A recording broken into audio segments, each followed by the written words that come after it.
'tis the season, right?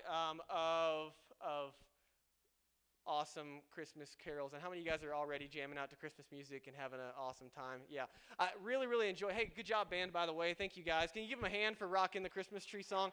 So good.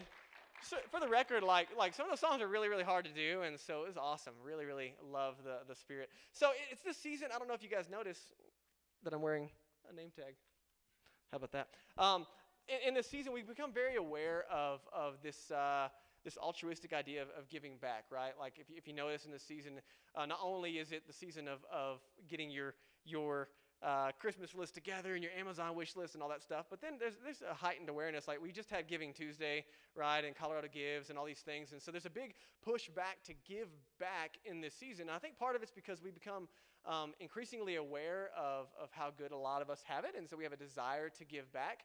But I think just like across the board, there's this like deep thing inside of us to do good, to make a difference, to have our lives count for something bigger than ourselves. You know what I'm talking about? And so I think you see it across the spectrum of our society. But over the course of the last month, we were handing out these door hangers, and we had these little stickers, and they said, throw kindness around like confetti. And I've seen like shirts, like cool stuff. It's like, oh, you know, in a world where you can be anything, be kind. And I'm like, yeah. That's inspiring, right? And then you see like throw kindness around, and you're like, yeah. Well, I actually got like really fired up about the idea of throwing kindness around like confetti, and so that's exactly what we're gonna do. And so here's what I need is a little bit of crowd participation. In order for this to work, you got to be excited. Okay. So who came to party tonight? Who came? All right. Danielle came to party. So I need you to grab just a handful, chunk it in the air as hard as you can, just like and woohoo up. Woo! Somebody else get excited. I need you to just give it a shot. Give it. Yeah. Who else wants to party? You want to party? Try it. Try it right here. Throw it up in the air. Throw it up in the air. Oh, it feels so good. You guys want to try? I need a woohoo. Somebody else could get excited with them. Come on, chunk it up there. Chunk it up there. All right, how about you guys in the back? I need you to shower the front row. Throw hard. Big woohoo. It came in a chunk. We need a better throw. Sorry, Tracy, that wasn't a slam on you. Daniel, I need a big woohoo and an excited super party throw. Oh, my goodness. Somebody's cleaning this up, and it's not me. Why don't you want to try? Throw it. Just woo! You guys want to give it a shot? All right, come on. I know you came to party. So awesome. How about you guys? You guys want to try? You want to party? I know you came to party. Cassidy, did you come to party? It feels good, doesn't it? Oh, man. I know all of you guys have been dreaming about that your entire life. Now I need you to stay after and help us clean it up. Okay, so this feels really, really good, doesn't it? Like, I know you don't normally get an opportunity to run around and throw confetti around, but we get to do that, and it's like, oh, yeah. And like every time you throw some confetti, you're like, oh, yeah. And it feels good, right? And I think in the same way, like when you start throwing kindness around, it like feels good, right? You're like, yeah. Like I dropped donuts off at Starbucks this morning, and I was like, yeah. And I felt pretty good about it, right? Then I went over to Smashburger, and I was like, yeah, don't judge me on the places that I go and give them donuts, by the way, right? Yes, I was there for my own personal reasons as well. But I get really excited because it feels good, right, to do good. And what I think is really, really cool is you watch, and people who are not Christians are just as capable of doing good, right? Like it's not restricted to any one religion. Like this doing good thing is across all of humanity. And do we drop the ball and we mess it up? And oh yeah, definitely, right? Like you have a kindness streak, you hand off donuts, and then you yell at your kids like in the same car ride. Like that happens, right? It's not like we're perfect at it, but there's definitely this thing across humanity of doing good. And I start to ask the question, like, where does that come from? And I think it's because that we're made in the image of God. And God is a God of kindness and goodness, and he has a desire to throw that stuff around. And here's what's really cool is as I was thinking about it and getting super pumped up about this message of like, oh, let's throw some kindness around like confetti. Just really consistent transparency with you is one of our values. Thursday, I was getting ready for this message, and I went to grab some kindness and found some less than kind things in my bucket. And honestly, man, Thursday, I hit a point where emotionally and spiritually, I was just in a weird spot. You ever have those days where you just get like a funk? Right? And like the things in my bucket were not things that I wanted to be in my bucket, right? And I'm impatient, and I'm irritated, and I'm frustrated, and honestly, some of those emotions, I can't even figure out where they're coming from. I just kind of woke up in a funk. And so I'm like looking at my bucket, and I'm like getting ready to have this conversation of like, yeah, let's throw kindness around, and let's fill our buckets with kindness. And then I'm like, well, dude, like, what about the other stuff in our buckets? Like, are we going to talk about that? And so just being real, what I found is that what our buckets are full of affects more than just you and I. I read this cute little kid's book. It says, have you filled a bucket today? And it really inspired me. It said, and basically the premise was, what you and I fill our buckets with, we become. I'm like, okay. So like let's just say this is like our soul. Our buckets are our soul, whatever you want to use it as. But they said, whatever we fill our buckets with, we become. And I'm like, yeah, that's like, yeah. So let's like fill it with confetti and sprinkle donuts and other stuff and like see what happens. Like, yeah, this is great. And I thought it was really exciting until I realized like there's a gap somewhere in what my bucket is filled with. And so I think sometimes there's even a pressure of like pretending like there's stuff in my bucket that's not even there.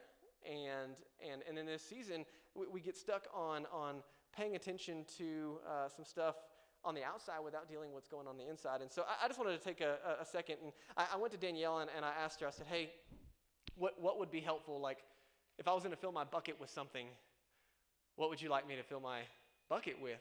And she said, patience. And I was like, okay. Like, I could probably be more patient, right? Like, I'm looking for the honesty. And I take it, I'm like, okay, cool. I need to be more patient in and around my home and with my wife, but I don't really like take it to the big ideas until Friday. I'm blowing up Daniel and Michelle's phones. They're two of our staff members, and I'm like trying to get them to respond with all these cool ideas I have, and they just are not responding. And so then finally I send them this GIF. Do you guys have that? I think we got it in here. So I send them this GIF, like trying to get them to respond. Like, how many of you guys like to communicate with GIFs? You see that? That's Jim Carrey, by the way. That's from one of the Ace Venturas, I think. All right, so they're just not responding, right? And so then I send this to him, like, hello. And then Daniel sends this back. and if you don't get it, he was like, you're like a little kid tapping on glass. Like, just calm down. and it like hit me. I'm like, that was kind of rude, and apparently I have a patience problem in more than just one area. And so I don't know what you came in tonight with in your bucket, but what I want to talk about is what fills our buckets. And here's the question for you is what do you do to fill your bucket? What do you do to make sure that thing is full of the right stuff? And what do you do when it's not full of the stuff that you wish it was? And I don't know about you, but I've seen consistently that you can't give what you don't have.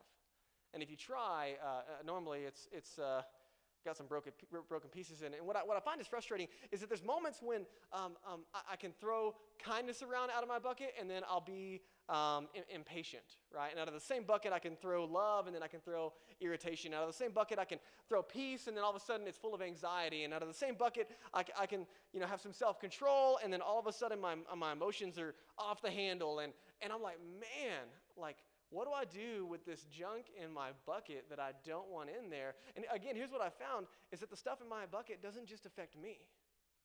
Right? Clearly the lack of patience in my bucket is affecting far more than me. In fact, it maybe affects me the least.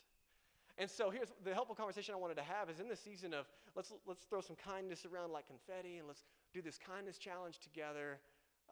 Maybe taking a step back and saying, hey, what else should be in our buckets other than kindness? And what would the people around us really benefit from? So I believe that Jesus gives us deep insight into how to fill our buckets with the right stuff. That's the conversation I want to have today. And so if you're taking notes, feel free. It'll be helpful on your phone or on that little Connect card you got or whatever you need. But what I want to look at is this conversation of what would it look like to keep our buckets full of the right stuff. And so let me give you a little bit of background into the conversation we're going to be in.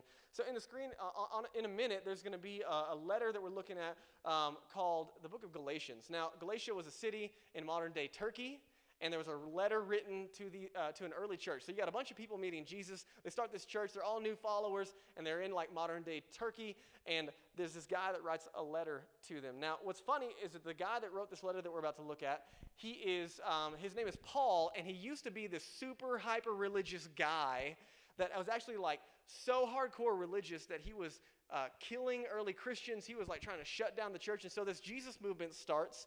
And this guy named Paul, he's a hardcore Jew, and he's so hyper-religious. He's like doing everything he can to shut down the early church. And he's killing Christians to stop this movement. And what's really crazy is that one day, this guy runs into Jesus, changes his life, and he becomes a Jesus follower. So he went from killing Christians to following Jesus and telling people to become Christians. Is absolutely crazy.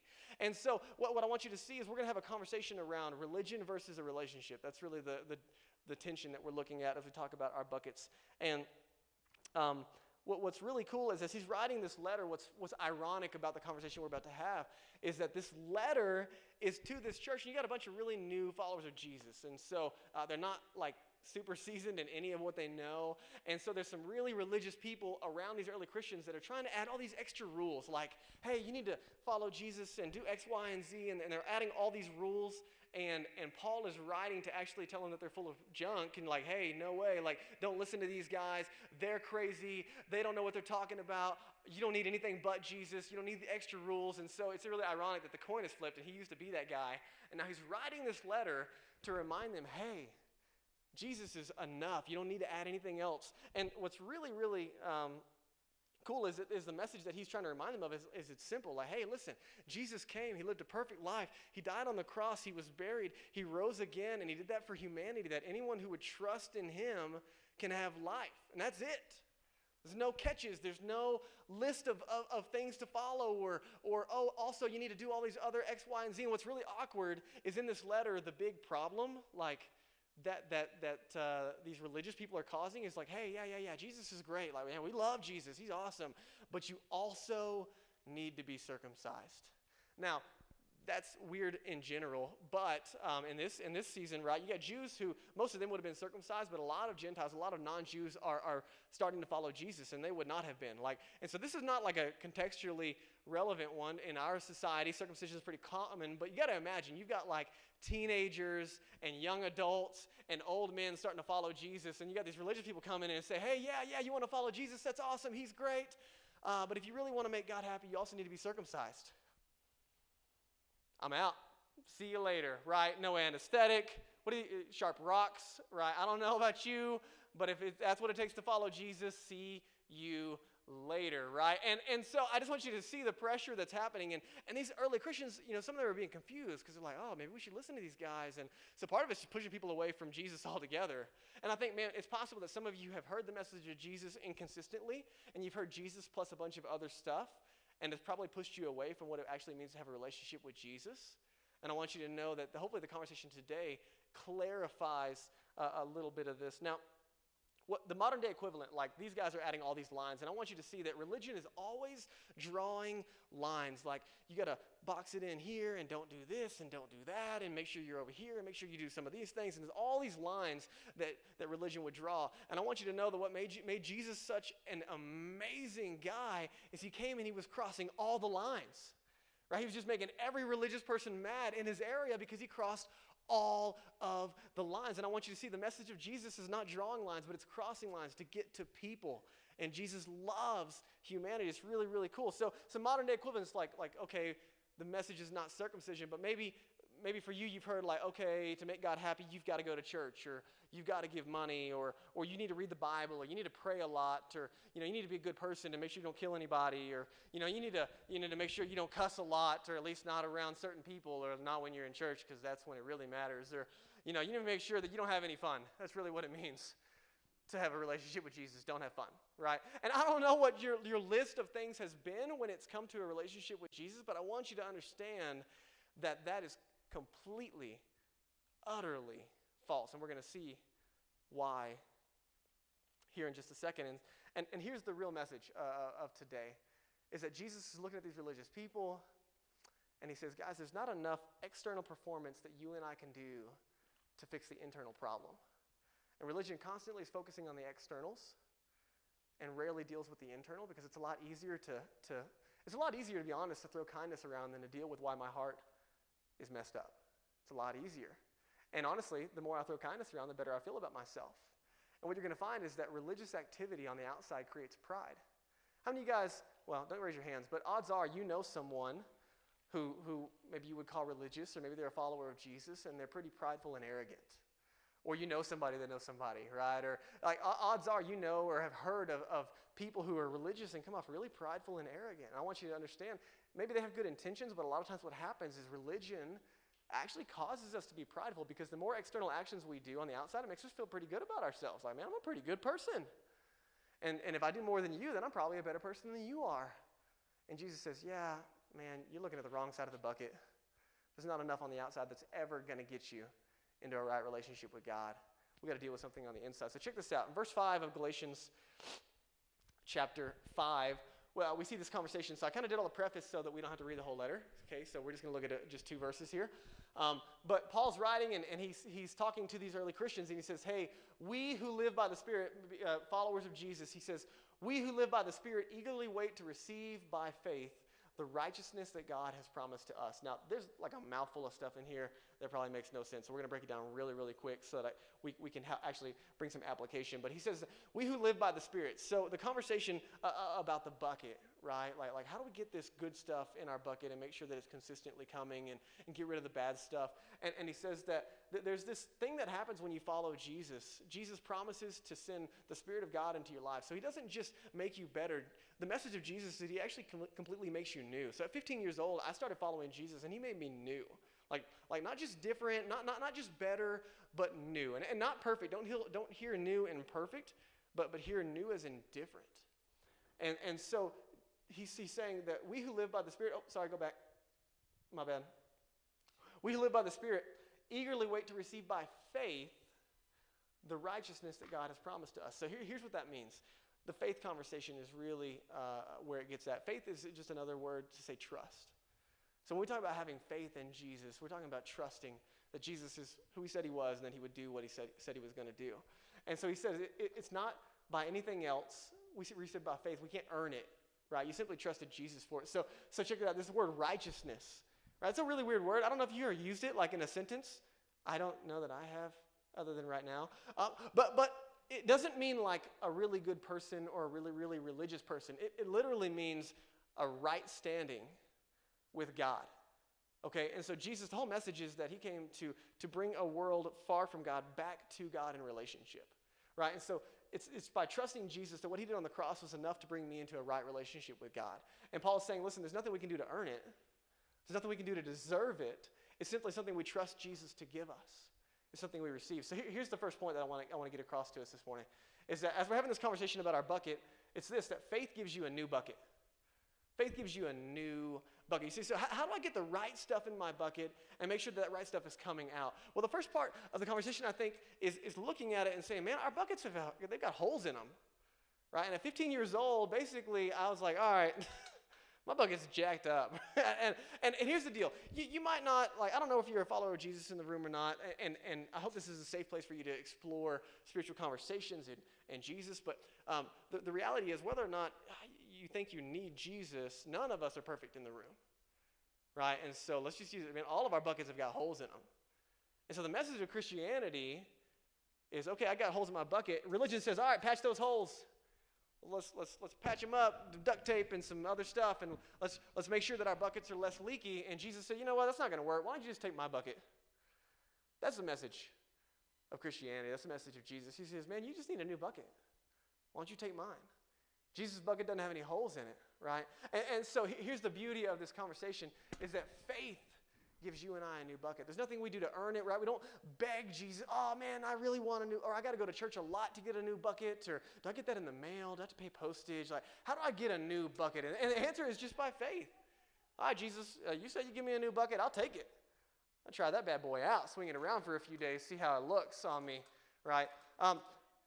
It's just an analogy, guys. I'm just trying to help us, right? So again, here's the conversation. In order to see this content of our buckets change, it starts with a new bucket.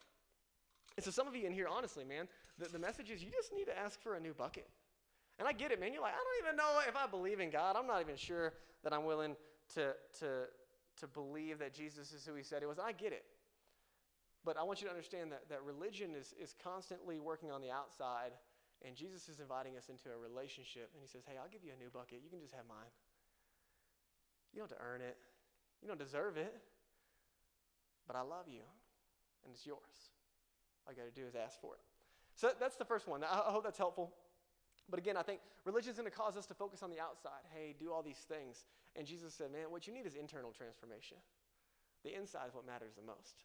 So let's go to the second point. Check it out in verse 6 here. This is really cool. So he goes on and he says, for when we place our faith, there's that word again, right? This trust. When we place our faith in Jesus, there's no benefit in being circumcised or being uncircumcised. So again, he's writing to the problem directly, like that's what they're being harped on. And he says there's no benefit to any of the lines that religion is trying to draw. Man, you can go to church all you want. You can read the Bible all you want. You can pray all you want. You can give all the money you want, and you're not going to be made right with God. It's not going to get you there. So don't let guilt and shame drive your life. Jesus said, listen, let me give you a new bucket. Let's just start over. Let's get rid of all the rules. And here's the really, really cool thing is, man, once we get a new bucket, it changes the game for us. And we actually have the opportunity to do something out of joy and opportunity rather than obligation. And so religion, here's the second point, is that religion empties your bucket. You say, what keeps our buckets empty? One of the things that definitely empties our buckets is religion. And here's the point. It's easier to focus on external behavior than internal transformation, right? It just is. It's way easier. Now listen, if you talk to my wife, it's been 8 years, and there are things internally that take a long time, right? So there's some things inside of me. We've been married for 8 years that are still just as frustrating to her than the day we got married. You say, why? Because internal transformation is hard. And so it starts with a new bucket, and then Jesus is constantly working on us through a relationship with him. And so, right, I identify, okay, I need to fill my bucket with patience. Well, guess what? The patience fairy didn't just show up, and all of a sudden I'm like the most patient guy in the world, right? It didn't happen. And so you say, how are you going to see some progress? Well, that's what we're going to look at next. But the reality is that religion empties our buckets. And we already talked about it a little bit, but man, that conversation of this external performance, that actually leads to pride. And the point of Jesus' message is that we can't have pride. He says, I did all the work and you get paid for it. I took the test, you get my answers. Why? Because then we don't have anything to show for it, right? I can't walk around with my chest puffed out acting like I'm some big awesome Christian and I'm better than everybody else in the world. Actually, man, if it wasn't for Jesus, I wouldn't be anything. And so now I can look at every human being with compassion and love, and I don't have to judge them. I don't have to be anything. I can just love them because Jesus loves them. And because I didn't earn any right standing with God, I have no pride in it. And so unfortunately, a lot of people hear Christianity, they go to religion and they start thinking about all the rules and all of the negative, angry people that you see and hear about on the news. And I want you to know that Jesus looked nothing like that. So here's the big idea, is that following Jesus is about a relationship. It's not about religion. But here's the beauty of it. Check this last verse out, verse 6. Paul says, man, listen, what's important is faith expressing itself in love. You want to know what's really important? Faith expressing itself in love. There's faith again. There's that trust word, right? So this relationship with Jesus. You know what's really important is that this relationship with Jesus that we can have starts to express itself in love. Here's the last point. You want to know what fills your bucket? Here's what Jesus would say fills your bucket. It's love. Love fills your bucket. And I want you to understand, listen, when I use the word love, I'm not talking about how you love your puppy or how you love pizza, although both of those are totally adequate love words and love items, okay? But when we're talking about the word love and what Paul is specifically talking about here, he says, listen, what matters is that faith actually shows up and does something, but not out of obligation, but out of opportunity and out of demonstration of a genuine trust. And so it's really, really cool because Jesus crossed all these lines to get to you and I, and he blows up every religious practice and every religious line that someone tries to draw. I want you to understand, listen, Jesus drew one line, just one line, and it was love. Here's what Jesus said. He said, listen, you can forget all the laws. This is Matthew chapter 22 if you want to go look it up. You can forget every list of every rule that you think you've ever heard. Here's what you need to focus on. If you love God with all your heart, with all your soul, with all your mind, and with all your strength. And he uses all these words just to demonstrate our whole being, right? So not just our emotions, not just when I'm having a good day, but love at its deepest and biggest meaning. He said if you would love God and you'd love people, you can forget about everything else. There's no need, right? Why, you don't need rules and you don't need lines when you have love, right? Because when I love God, I'm gonna follow Him. I'm gonna want to do the things that please Him. And when I love people, I'm not gonna hurt them. I'm not gonna do the things that are offensive towards my neighbor when I love them, at least not intentionally. Sometimes it happens, I guess. But here's the idea: is when we're talking about love, you say, why would I want to love God?